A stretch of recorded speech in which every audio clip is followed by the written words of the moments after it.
Muli po, isang magandang araw po sa lahat.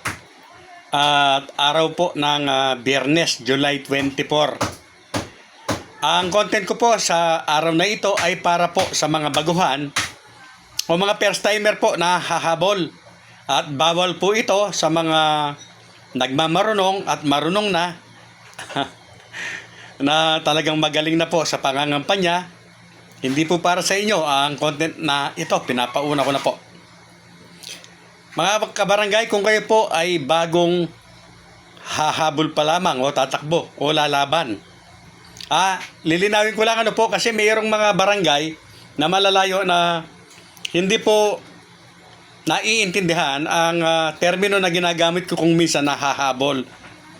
Mga kabarangay, yung hahabol po na ginagamit naming termino sa mga tatakbo o lalaban o kakandidato. So, ito po mga kabarangay, hindi ba kailangan ng isang kandidato para manalo ay mga boto? Yes po. Hindi naman natin kailangan dyan yung niyayakap tayo, pinapalakpakan, sinisigawan. Hindi po reflected into vote yan. Mas okay na po yung hindi tayo pinapansin, hindi tayo kinakausap. Pero sinusulat sa balota yung ating pangalan. Yun po ang importante. At ang pinaka-importante po mga kabarangay sa mga baguhan na hahabol, tatakbo, lalaban, kakandidato, alamin mo muna at kailangan alam mo muna kung ano ang iba't ibang klase ng mga botante. Yes po, iba't ibang klase po ng mga botante ang dapat nating abutin at makakuha. Sino po yan? Unang-una po, mga asosasyon at organisasyon. Kasama na po dyan, siyempre, yung napakalakas at napakalaki ng naitutulong ang isang napakalaking relihiyon po kung tayo ay tutulungan. Ano pa po? Ito po yung mga swing vote na sinasabi. Ang mga swing vote po na ito ay parang undecided pa rin. Tinitingnan nila, lalong-lalo na kung malakas ka na, ay dyan po parang nagsuswing yung boto.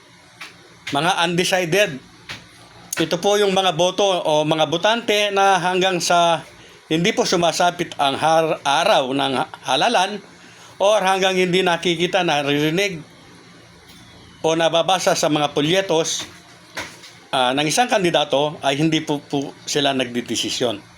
So kailangan po, yun nga, kung alam na natin ang mga yan, ay ano naman ang paraan para makuha po natin ang kanilang boto. Sa mga asosasyon po, Homeowners Association, Tricycle Drivers Association, PTA, kung ano pa man yan, LGBT o ano, natural lamang po na kapag niligawan po natin sila, kailangan may nakahanda po tayong programa na makakatulong po para sa kanila. Hindi po ba? So yan po ay isang mabisang paraan para makumbinsi at makuha po natin ang kanilang boto.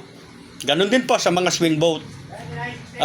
Sa pamimigay po natin ng mga pulyetos o yung ating pong mga leaflets ay kailangan po nandyan po yung ating credentials, nandyan po yung mga plataforma at programa na gagawin natin dahil hindi naman po lahat sila ay pwedeng makinig sa ating mga meeting.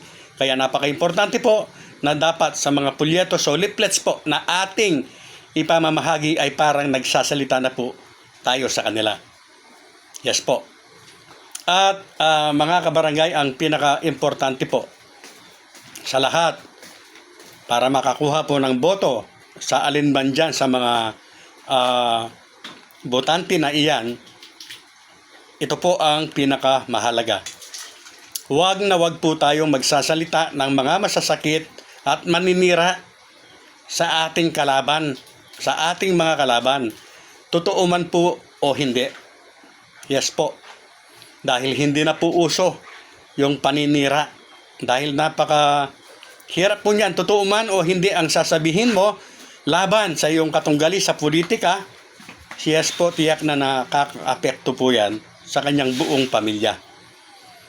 Ang maigi po or mas mainam, ipahayag mo na lamang po ano ba ang iyong mga programa, ano ba ang iyong tunay na layunin, bakit ka tumatakbo, humahabol, lumalaban o kumakandidato.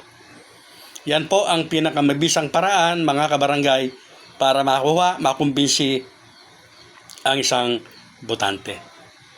Real talks. based on facts.